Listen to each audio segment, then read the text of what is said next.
Welcome to the Weekly Roar, coming live from the Lion's Den, helping new managers become great leaders and awesome bosses. And now, here's your host, Greg Storch. Hey everybody, this week I am talking about how to be consistent in your life and why you would want to be. But first, my name's Greg Storch. I am the founder of Lion Enterprise, a leadership development and coaching business. I'm a certified speaker, coach, and trainer with the John Maxwell team and a certified professional coach. Okay, today we're just gonna jump right into our chat here about being consistent and why you wanna be. And what brought all of this on for me was, well, as you guys know, at the end of November, George Bush Sr. Passed away. And as you guys know, last week, they had him lying in state in the Capitol, and then they had his services, which they were able to stream live. So I was able to stream that on my iPhone and watch it. It was an amazing service, and there were a lot of things I liked about it. But the one thing that really stood out in my mind was the eulogy that was given to us by Alan Simpson. I don't even know, I'm not a political person. I don't even really like politics. I hate discussing politics because I don't know that much about him. I didn't even know who Alan Simpson was. But I gathered from his eulogy that he wasn't a very favored person during his service to the nation. However, he was very good friends with George Bush Sr. Very good friends. And the thing about George Bush Sr. was that he was known for being very loyal. As a matter of fact, as Alan Simpson said in his eulogy, he was a friend to his friends. And then Alan went on to say that George's epitaph could be represented by just one single letter, the letter L, for loyalty. So Simpson goes on to say that, quote, "It coursed through his blood, loyalty to his country, loyalty to his family, loyalty to his friends, and loyalty to the institutions of government in which he served." Simpson even calls George Bush Sr. in the eulogy one of nature's noblemen. What? As I'm watching, of course, Mr. Simpson was a joy to watch. I just loved his presentation because he had a great sense of humor. And if you know me, I'm all about the humor and laughing and smiling through life. So I was enthralled with Alan's eulogy. But the rest of Alan's eulogy to George Sr. was an example after example of how George Bush Sr. was consistent in his words and his deeds.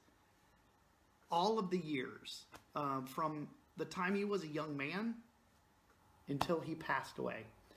And that's what really got me thinking about this week's Weekly Roar. I wanted to talk about this because the question I kept asking myself was, how does somebody live their life to the point that when they leave this earth, that they're remembered in a way like George was being remembered by Mr. Simpson? And I just thought on that for a while, and what I came up with was consistency. So we're talking about this consistency thing, and I was wondering how George lived a life to where he could be remembered this way and have, Alan Simpson say, this guy's epitaph could be one letter, loyalty, L for loyalty. It was my answer to myself when I questioned it was he was consistent. And when you're consistent in who you are, how you are, when people know what to expect from you at any given time and place, then you know that when it's time to leave them behind, there will be no doubt what people would say about you. But the funny thing is, you don't do it for that. You don't be consistent because you want people to say nice things about you at your funeral or at your wake. Or at least you shouldn't. That's manipulation, right? So it really has to be who you are, how you were raised, the influences on you, the lenses through which you view the reality of your world. And I guess ultimately the choices that you make and the behaviors that you display. Listen, for you guys that have joined me, and thanks for joining me live, and even if you catch this on the replay, here's a little thing you can do right now. I want you to take inventory. I mean, go ahead if you dare to do this. Okay, you ready? This is what I want you to do. Imagine you've passed away. You're no longer here on this earth with us, and you are hovering above your own wake. And say you're looking down at a dining room table, and around the table are your closest friends and family members, and they're talking about you. What do you think they're going to be saying? Actually, don't ask yourself what you think they would say. What you want to do is, what is it that you want them to be saying? As you're hovering over this table looking at these people talking about you, what is it that you would want them to be saying?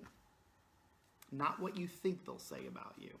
Once you get that answer, listen, once you answer that question, what it is you want them to say about you at your wake or your funeral, once you figure that out, then ask yourself whether or not you are consistently living in a way that would leave no doubt about what it is they'll be saying about you. So do an inventory.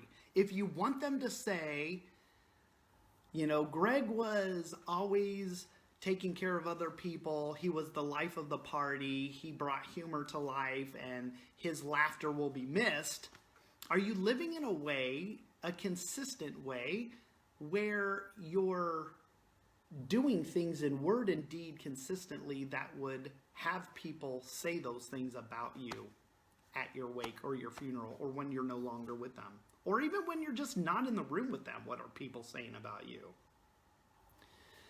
Because if you're not living like that right now, ask yourself what you think it is that you need to change. What do you think you need to do better at, do more of? What do you need to be more consistent with to ensure that what you want people to say about you is what they're actually going to end up saying? So I don't think this was a thing when George Sr. Was around, or at least not in the context I'm going to talk about it. But you could probably liken this talk, this consistency in life, to creating your personal brand. The difference is here that in creating a personal brand, we're usually doing that, you know, as we're getting older and creating maybe our own businesses, or we're, you know, in a business where we're creating a personal brand. We have customers we're serving. The thing with consistency, though, is you can't wait until you're a young adult to start the creation of yourself. The creation of yourself starts at a very early age, and Alan Simpson talks about this. It's probably at a time when you can control your words and your actions, whatever age that is, when you can control your words and actions and you can be consistent in what you're doing. So Alan Simpson even says that George was a class act from birth to death. And Alan knew George for a very long time. They were young men together when their fathers were in politics at the same time. So they go back many, many, many years. So George was a class act from birth to death. Now, if that ain't consistency, then I don't know what is. And if I don't know what consistency is, you probably shouldn't be watching this live right now. Anyway, so now you can see why your upbringing, those influences that you had, play such an important part of who you are. You know, in Simpson's eulogy, he refers to George's and even his own mother several times as main influences on the kind of people they were. Simpson says that George housed the strong sinews in mind and body gained from that extraordinary mother. And then he goes on to say, we compared our mothers as velvet hammers, of course, and certainly most awesome fathers. Extraordinary mothers and awesome fathers. Do you see the impact of the influence on you as you're growing up? It helps to mold who you are, and you become consistent in word and deed from your input and upbringing. And I love this part when Alan Simpson said, listen to this, George never hated anyone. He knew what his mother and my mother always knew. Hatred corrodes the container it's carried in. I love it. That was awesome. So again, he refers back to both their mothers as people who were modeling the behavior that they would model again later in life. And this is how they developed the character that they were consistent with. But the important thing is that when you develop your character, you have to, it has to be authentic. You have to be authentic in word and deed, and that way you'll be consistent. And I'm going to talk a little bit about authenticity in a minute. There you have it. Our influences shape the view of our realities. They play a major part in building your personal brand, and they help with what you're being consistent at. Okay, so what I want to do is, you're still probably wondering, so, okay, I got it. I know who I am. I know what I want people to say about me. How do I become consistent with it? So I want to share a few things that I thought about when it comes to developing your character, your personal brand maybe, if you want to think of it that way. Defining who you are. And here are some things that you can just think about and work on if you want to be more consistent and confident in what people are going to say about you and your life. One of the first things I was thinking about is mannerisms. Your mannerisms, they make lasting impressions on people. The things you tend to do consistently from your subconscious mind say a lot more about you than the things that come out of your mouth sometimes. And so what I'm talking about here is, I'm talking about things like your handshake. Do you have a firm handshake when you shake somebody's hand? Or do you all of a sudden develop some type of weird paralysis that makes your hand feel like a dead fish as soon as it touches somebody else's hand? Ugh.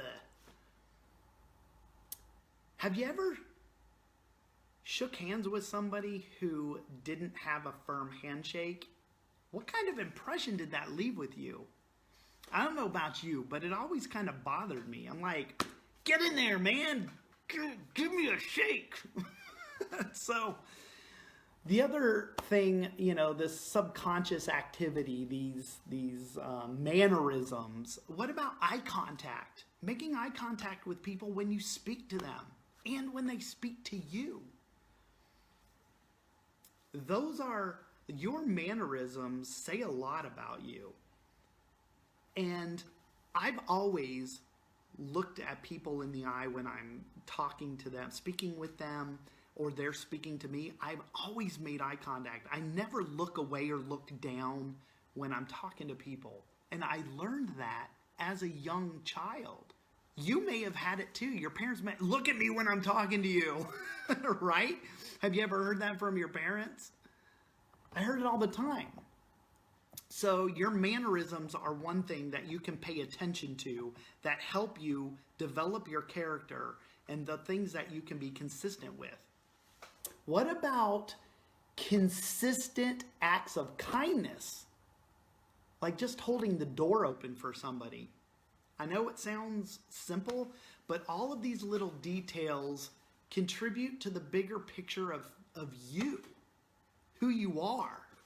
So don't forget about paying attention to those things, those mannerisms. Okay, so the second thing that I came up with was about the company you keep, who you surround yourself with. You probably heard this a billion gajillion times from people, but you know what they say, birds of a feather flock together. So who's in your flock? You learn a lot about someone as soon as you meet their friends. And it certainly plays a role in defining who you are and ultimately what people might say about you.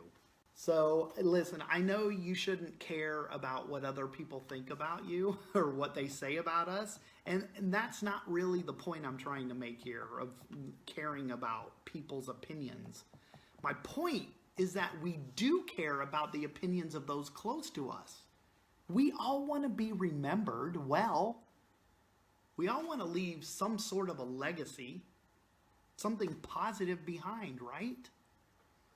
The problem is that we don't really think about it sometimes, a lot of times, until it's too late.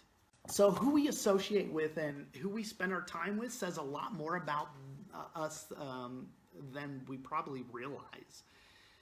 You've heard this before. You're a reflection of the people you're closest to in life. So if for no other reason other than your own self-development, keep a close eye on who you're giving your time to. Okay? All right, so that was the second one is who's in your flock? Who are you hanging out with? Who are you surrounding yourself with and giving of your time? Okay, and then the third thing that I came up with, and this is a big one. I said earlier to you that you have to be consistent in your words and deeds. So the third one are your words. Your word is your bond.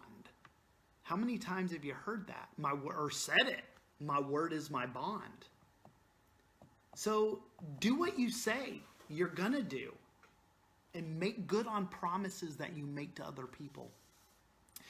Doing things like that create and define your character. It helps define who you are. And when you're consistently doing that, by default, it's a habit. It's coming out of your subconscious. You don't process it and physically, manually make yourself do these things. You're on autopilot. When you're on autopilot doing these things, that's your character. And that's how you're consistent, because it's a habit. And that's how people will start to see you.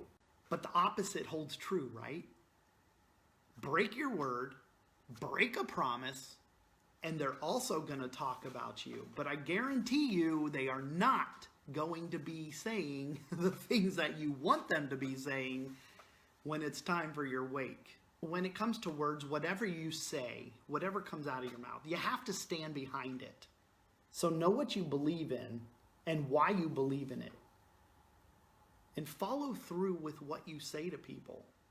It's all about maintaining honesty, integrity, and the one letter L on George's epitaph, loyalty.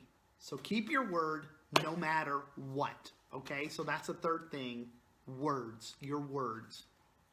So my premise is that if you want to write your own story and feel confident that when the time comes, God forbid, that you're going to be remembered in the way that you wanted to be remembered, then you have to be consistent.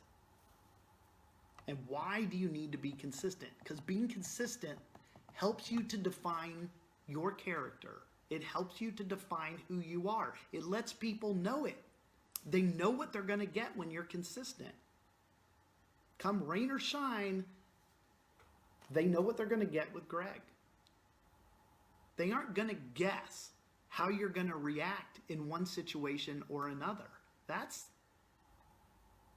an undeveloped character. People are always guessing what's going to happen now. Consistency creates your voice. It creates your style, your mannerisms that I just talked about. It creates your habits. And habits create consistency. And consistency is how you define yourself. So being consistent takes a commitment, takes a promise to yourself, really, that as you travel down your own path through life, that you just remain true, always true to your values and your beliefs. I know you're wondering what this has to do with being authentic, right? You're probably thinking, okay, what's the difference between authenticity and consistency, right? Well, authenticity has everything to do with consistency. Authenticity is actually, well, one of the definitions of authenticity it's defined as being true to your own personality, spirit, or character. And the way you do that is by being consistent. So do you see the relationship between authenticity and consistency? Authenticity is being true to one's own personality, spirit, or character. And the way you stay true to it is being consistent. So at the end of the day, you're striving to live an authentic life. What you see is what you get. And hopefully what others see is what you want them to get. Okay, cool. So those were 3 things that you can start looking at if you feel like maybe you need to make a few tweaks. When you ask yourself that probing question about what you want people to be saying about you as you hover over looking at them at that dining room table talking about you at your wake. If you feel like maybe you need to make a few tweaks in order to be more authentic and live the way you want to be remembered, those are 3 things that you can look at right away. The first thing I talked about was the mannerisms, making lasting impressions. How do you think you're coming across to others? The second thing I talked about was birds of a feather flock together. So be aware of who you're spending your time with. And the third thing to remember is that your word is your bond. So make good on your promises. That was the whole impetus of this week's Weekly Roar. As we laid number 41 to rest last week, yet another lesson in life was provided on the importance of consistency. So thank you, George Sr. His epitaph, just 1 letter, the letter L for loyalty. What's gonna be your 1-word epitaph? Think about it. Think about that today. I want to thank you guys for joining me again on the Weekly Roar. I appreciate having you. By the way, I wanted to give all of you a reminder that I am running specials right now on coaching services. If you or someone you know has even been considering getting a coach, contact me, reach out to me. Reach out to me through my website, www.lion-enterprise.com. I've got some really cool packages and discounts going on in 2019 in January, and I have about at this point I have about 4 more openings left before my schedule gets tight and I won't have much more wiggle room. And you know I'm here every Wednesday at 11 a.m. Eastern Standard Time on the Weekly Roar. So hey, listen, that's going to do it for me. Remember, be powerful, but stay poised just like a lion. I'll see you guys next week. Have a great weekend. Be safe and take care of everybody. Bye-bye. Thanks for watching the Weekly Roar live event at lionenterprise.com. If you enjoyed this video, please tell others to join us each week here in the Lion's Den. Thanks again, and see you next week.